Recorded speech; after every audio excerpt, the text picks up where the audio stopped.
In questo video voglio presentarvi la realizzazione di un tavolo da giardino per bambini. Ho smontato diversi bancali per recuperare degli assi a costo zero.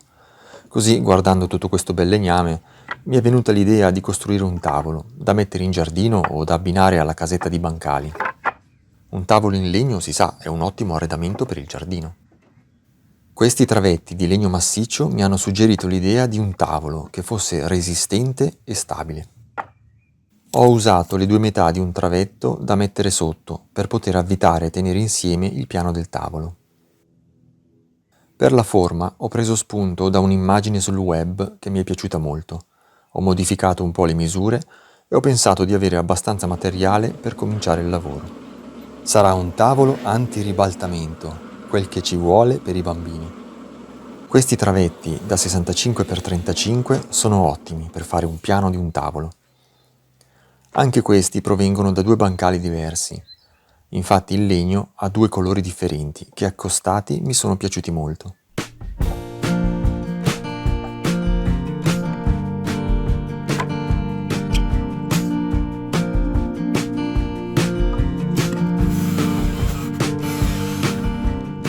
Ho utilizzato uno spessore in MDF da 4 mm per distanziare tra loro i travetti, così avremo un bel tavolo da giardino. Dopo aver preforato i travetti iniziamo ad assemblare il tavolo. È sempre meglio preforare, anche se richiede del tempo, ma si evita di spaccare il legno quando entriamo con le viti.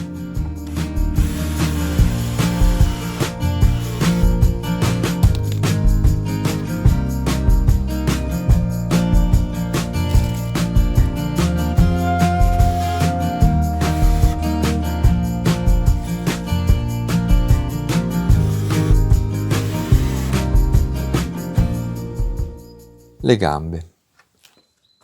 Le gambe hanno questa struttura che ora vi mostro.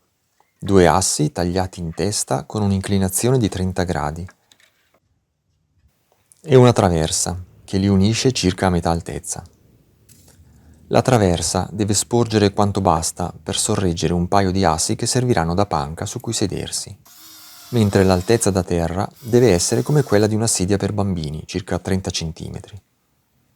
Vi lascio tutte le misure nel video.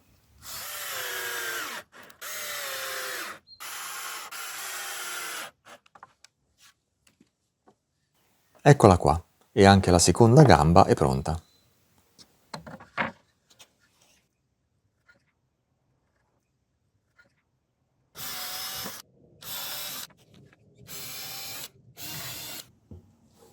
Dopo aver preforato anche la testa delle gambe, possiamo montarle al tavolo.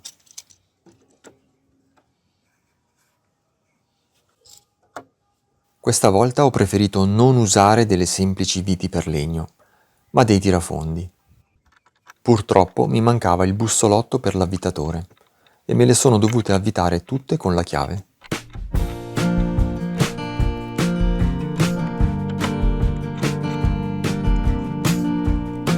Ancora un po' di pazienza, ma prima di capovolgere il tavolo devo rinforzare le gambe con due traverse e a quel punto il tavolo sarà indistruttibile.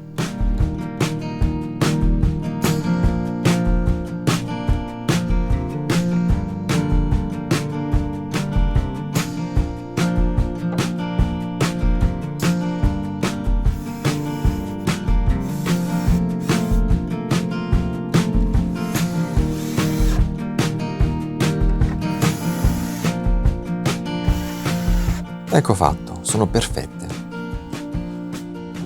Giriamo il tavolo e guardate quanto è solido e stabile. Montiamo ora le panche.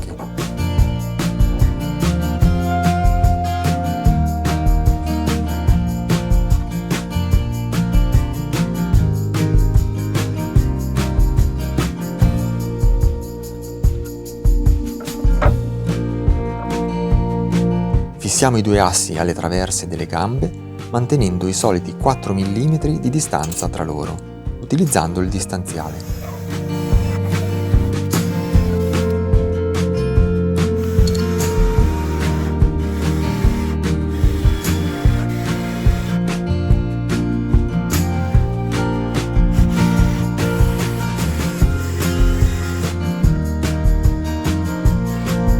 Siamo giunti così alla fine. Dopo una buona levigatura, soprattutto sugli spigoli, diamo un paio di mani di impregnante trasparente per preservare il colore naturale del legno. E il tavolo è pronto. Vi lascio le misure e spero che il lavoro vi sia piaciuto. A presto!